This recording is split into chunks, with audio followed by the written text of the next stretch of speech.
Hey guys, I hope you are having an awesome week. This coming Sunday, we are finishing up this particular component of relationships on self-image versus God's image. And with this last lesson, we are going to be looking at 2 Corinthians 3. We're really going to be looking at this idea is that our lives are meant to reflect the life of Jesus, that our lives are meant to reflect who God is and what other people need to see. I'm going to make some changes to the lesson in what I think would be helpful, as well as what I think you need to encourage your students on how to apply this lesson. Before I do that, though, I've got one big announcement, and that is this coming Wednesday, April 21st, is our last invite night of the school year. What an invite night is it's an opportunity for us to help our students have an easy way to invite other people who are far from God to come hear the gospel and then come have a night where they can connect and have fun. We are doing a giant color war. If you don't know what a color war is, if you've ever done a color run, it's kind of like that, except with some purpose. We'll be playing a game kind of like Capture the Flag, freeze tag, and then also a massive free-for-all where we will have over 250 pounds of colored powder that we're able to throw on one another. We are encouraging everyone to wear white shirts, maybe wear clothes that you don't mind getting colored on, and it's going to be an absolute blast. And I would love for you to come. If you're not normally able to come on Wednesday nights, but you can maybe make it for one Wednesday night, this would be the Wednesday night to come to, April 21st. With that, what I want to do is I really want to, and I think the lesson actually lends itself to this, is really encourage our students to think about who they need to invite. We've been pushing this idea that we need to invite our friends so that people who are far from God can come come close to God. I don't know why that's hard to say. But maybe we need to help our students think about who they need to invite and then actually act on it. And there's a way to apply that by the end of the lesson. So with that, we'll jump into the lesson. Once again, the big idea is that we want to be a reflection of who God is so that people can see Christ in us. I would encourage you read through the leader preparation. There's some helpful ideas to set that up. But in terms of kicking off the lesson, after you kind of have the, hey, how was your week? What's going on? Small talk, just catching up with everybody. I would encourage you to use the kind of opening illustration that they talk about. They actually put it under point 1, but I would use that at the very end, and so I'll come back to that. But instead, maybe what I would do is I would start a conversation on this idea, and that is, who is someone that you try to copy?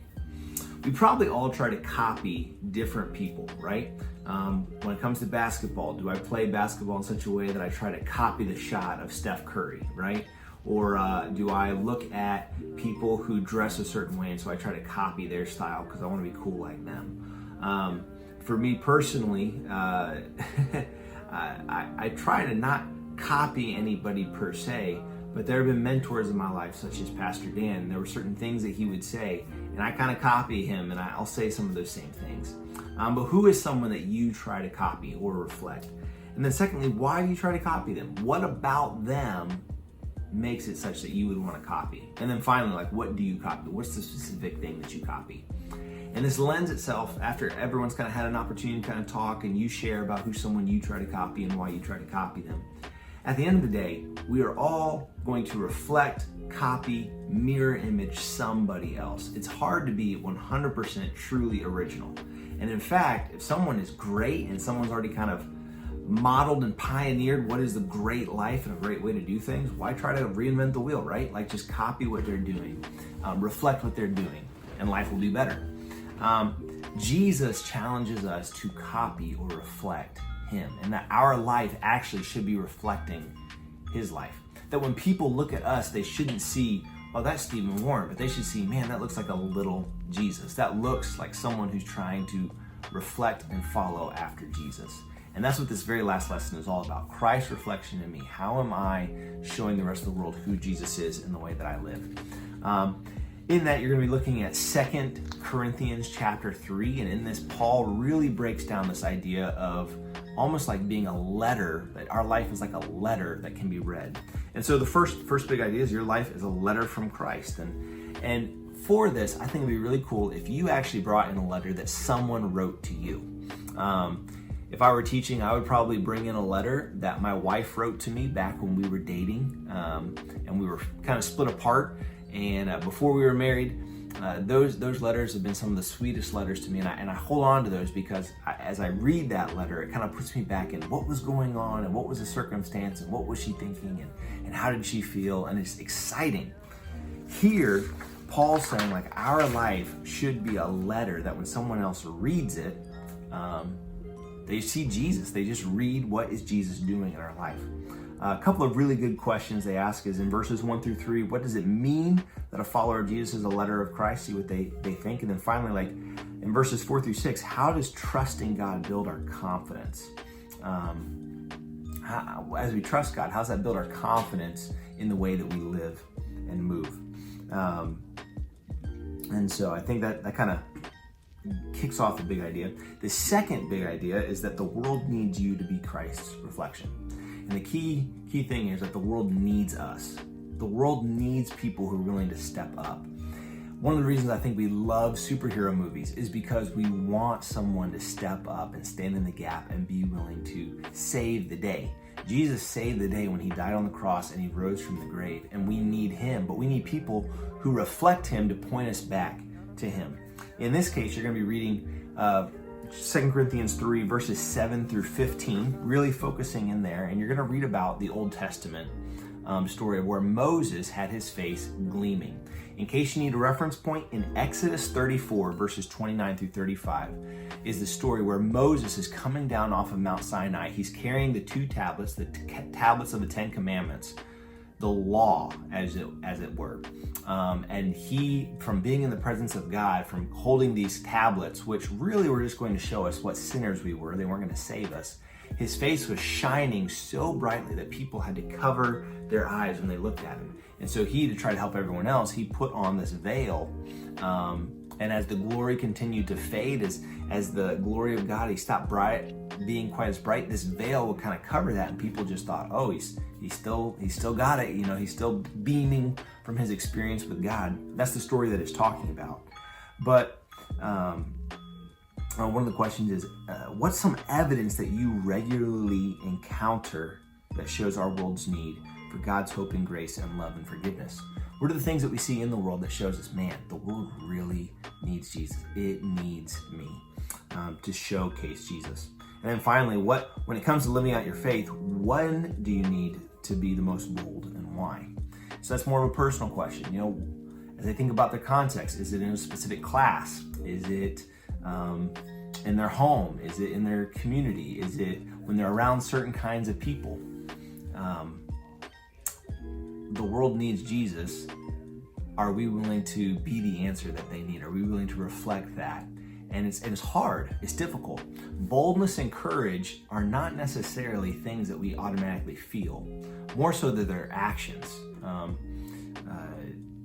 What was it Franklin D. Roosevelt who said that courage is not feeling fear, but rather it's choosing to act in spite of feeling fear. That's what we need, is even if we might feel some fear, the seeing the hurt and the need in the world motivates us to move past our fear and still shine the light of Christ, because it's worth it, it's needed. And then lastly, the big idea is the last big idea is that God is changing you to look more and more like him every single day. It's a slow process, but it's happening. God is slowly changing you. If you need an illustration, help them think of like a time warp, or like a flip book. As you flip it and you see this little picture slowly kind of change, or a time warp where like you get to see a sunrise and a sunset in an entire day. Hey, it takes a long time. It doesn't just happen just like that. It takes time. And yet, that's what God's doing in us. He's taking his time to slowly change us and conform us into his image. Look through those questions. I think there's some really, really good stuff there. Specifically, verses 16 through 18. What's it mean that there's freedom wherever God's Spirit is? Donald Trump, I don't think really understood that verse when he said it. But ask them what they think of that.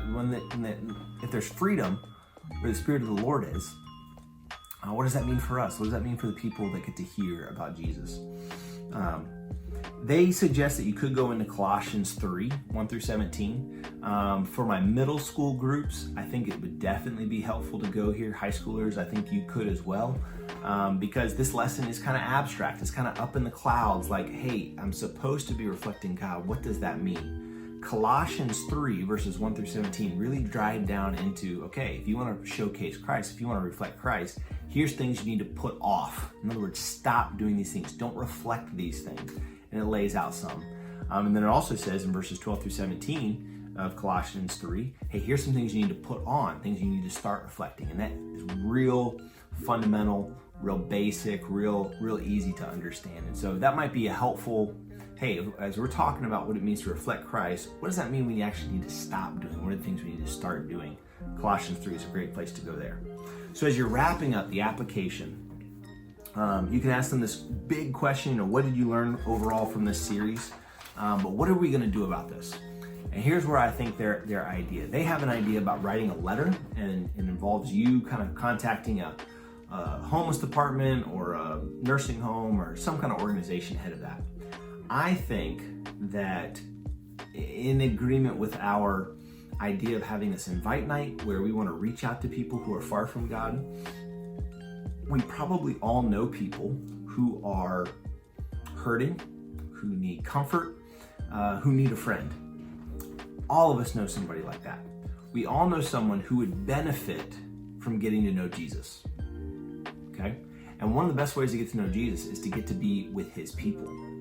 As you're around his people and you get to see his people, you get to experience this love and this community and this sense of belonging, and you get to hear about who Jesus is and what he's done for you, and you are given an opportunity to respond to the gospel calling, and you give your life to this, and you get to join this group, this movement of the people of God. That is one of the best ways to help hurting people find peace and hope. And so rather than you needing to do some prep work and finding like a homeless department or a senior assisted living home or something like that, I would make this very personal to each person and help them think, okay, who's someone that you know is hurting, someone that needs the reflection of Jesus to come towards them, and they're going to see it in you. And this idea of a letter. So back to what Paul was saying, he says our lives should be like a letter.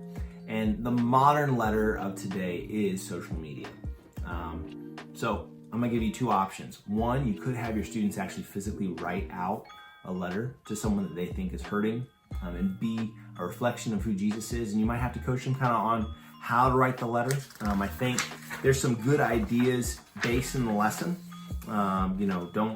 I don't know your life story, but God does. I know he loves you more than words can express. Thanks for how you've loved other people. Thank you for your investment in people. Thanks for being you. I can't relate to everything you experience on a daily basis, but I want you to know that you're not alone. Give them something to write, simple. But let them, either it's on social media or a physical letter, contact someone they know that's hurting, and then make a plan that they'll give it to that person that week. Maybe what they need to do is they need to type that up on social media, type it up Sunday morning, and send it directly to that person, DM it to that person directly that morning. Maybe it's a physical letter that they write, and they need to give it to that person later that day or on that Monday or whenever they're going to see them next. As a part of this, it can also serve as an invitation. Hey, if you're a young person, if the person that they're reaching out to is a young person, hey, this Wednesday, come with me to a place that's given me so much hope, given me an opportunity to find that there's a hope of life being better, and that's at my church. Come with me to my church this Wednesday. And I think helping our students practice what the Bible's teaching is going to help them experience the fullness and the joy of serving the Lord and being his reflection, rather than just thinking about it and conceptually understanding it, but physically doing something about it and getting to be the hands and feet of Christ, getting to physically reflect him, and then get to see how God moves in that. So I think that's a better way to end it. If you have any questions, feel free to reach out to me, and I hope you guys have a great week, and I'll see you Sunday.